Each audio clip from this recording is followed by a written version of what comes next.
I'm here with the great writer and director Gregory Blair. Thank you. Gregory was my director on Deadly Revisions. I had a cameo on it, but I was so impressed with you. Oh wow! Well, that's very nice of you. It was an easy shoot working with you. So. Well, tell us about the project. Well, for people who don't know, Deadly Revisions it stars Bill Oberst Jr. as a horror film writer who wakes up from a coma with no idea how he got there. So with the help of a hypnotherapist, he tries to access memories, but the visions that come into his mind are a little too disturbing to be real. Or are they? So it's a thriller, mystery, horror. Now tell us about your part in it. I mean, you look so different. I had a lot of people comment on that. Yes, I have a small cameo in it as well. I play a television interviewer, sort of a broadcast news person, along the lines of Anderson Cooper or whatever. So, like those guys, I wanted to have the gray hair look. So I just couldn't believe it. A lot of people really like that, though, so I'm thinking about dyeing my hair all gray. No, you're not. Okay, now, I know we've done an interview with you where we covered your past, but for our audience who don't know about it, tell us where you grew up and... Well, actually, I'm a native of Southern California, and although I don't surf, I don't know where those guys come from. Okay, I know that you grew up in Seal Beach then, right? Or did your... No, my folks live there now, but I actually grew up in a suburb called Downey, which is famous now for that the production unit there. And then around, went to school at UCLA, so the Westwood area, and then Hollywood the rest of the time. Well, actually, what did you major in at UCLA? Well, I actually got a bachelor's in English literature and then a master's in education, which I know has nothing to do with this. Why did you decide to get the master's in education? Oh, I think when you, if anybody who's seen Avenue Q, the kid in that sings, "What do you do with a BA in English?" You either become a teacher or you become a lawyer. And I don't like to fight, so being a lawyer was out. So I thought, oh, I'll be a teacher, and I taught drama and English. That's where I was going. And then I thought, yeah, I don't want to teach it, I want to do it. So. Okay, well, and you also went to Oxford, right? I did a summer studying theater in Oxford. Yeah, that was great. A lot of fun. Okay, so when did you decide to make the switch into show business? Well, I had done acting and writing since I was a little kid. We had in fact, in Downey, there's a Civic Light Auditorium, Civic Light Theater, and they did shows all the time, and I was in them all the time. So it was always something I was doing, and I did it in high school. It was just in college I sort of derailed because it was like, well, you're smart, so you have to go to college and get a degree and all that jazz. And so I kind of went, oh, okay. And well, your dad's a lawyer, right? Yes. Okay, so. And my dad's a lawyer, which is really funny because he doesn't like to fight either. So I, Okay. Go figure. Okay. And then once you decided to go into show business, it's like you are a master networker. So, I mean, you've just done so much in a short time. So, tell us about that. Well, you have your blog? Yeah, I have a blog. You can Google me. But yeah, I guess because I was acting and I was writing, I was doing different things. It's like wearing a lot of hats, and so. Like with Deadly Revisions, I ended up wearing all the hats. I directed and I wrote a blah, blah, blah. But like I have another screenplay. It was called, originally when I wrote it, it was called The Sisterhood.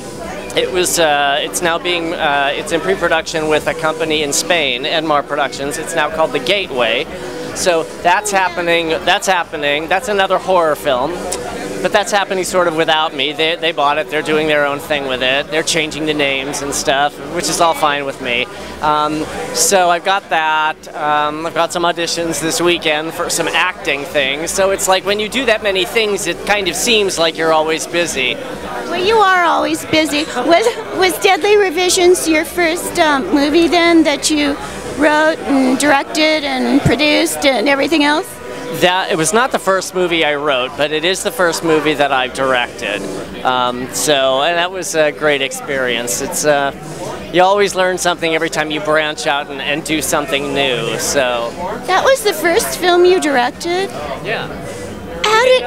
No. How did you? I mean, because he's in control. Let me tell you. I mean, he runs that set. So you're just a natural director then? Well, I think to some degree, if you've been on sets long enough as an actor or anything, you sort of understand how things need to operate. I think Bill Oberschooner was our lead, could easily be a good director if he wanted to, because he's been on set so much. When I was directing him, and we would talk about how to do a scene or something, he would say, well, what about this? And I'd be, that's a good idea. And because they're very symbiotic in a way, the different roles. I mean, like, for me, acting informs my writing. If I can't act a piece of dialogue, then I don't write it. So it's like how those are connected. I think directing is also connected to writing in the sense that they're both storytelling, and it's connected to the acting. So I think it's all, the disciplines all sort of, they feed each other. Well, I know you do your homework. So did you have like each scene in your mind? Because I know you would check the computer and see how it looked. So did you know exactly how you wanted it to look? You pretty much have to have a roadmap for how you want each scene to play and each shot to look like.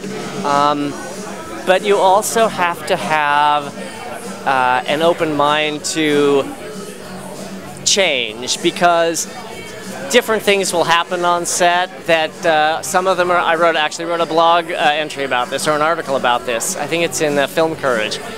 Things will happen, and you either go with them and they actually evolve into something really wonderful, or you can fight them. And I think if you fight them, then you have problems and it's hard to work with. I'm trying to think of a great example. Oh, I know.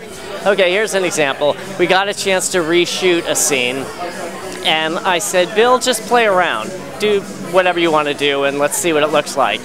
And just out of nowhere, he did this little motion that so perfectly foreshadowed something that happens later in the movie. Was never in the script. I never directed him to do it. It was just, I call it a happy accident.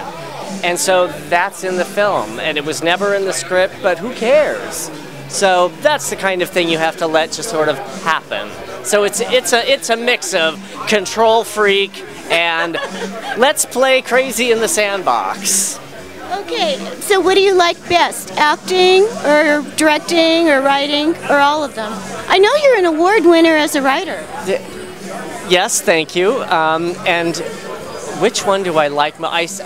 Well, before I directed and I was just writing and acting, and people would ask me that, I would sort of defer a little bit. I would say that I am an actor by nature, but I'm a writer by nurture. I had to learn how to write, but I don't think while you learn skills and tools to help yourself as an actor, I think you have to have something there at the beginning that's kind of an innate talent that you can't take credit for. You either have it or you don't. It just is. And then you either can augment that with skills or not. So, did that answer your question? It did. Now, are you happy with how Deadly Revisions came out? I'm really, really, really excited about all the footage. I can't wait to get it all put together. Yeah, it looks great. So when can we see it? Oh boy, it's going to be 2013, and I'm hoping it will be early, like maybe late spring, although if it takes longer and it comes out in Halloween, that would be kind of cool too. So I'm okay with whatever happens on that end. And maybe it'll be in Shriekfest next year, huh? Oh, sure. Okay, well, thank you very much for visiting us tonight. We hope you have a great time at the film festival. Heck yeah. Thanks, Donna.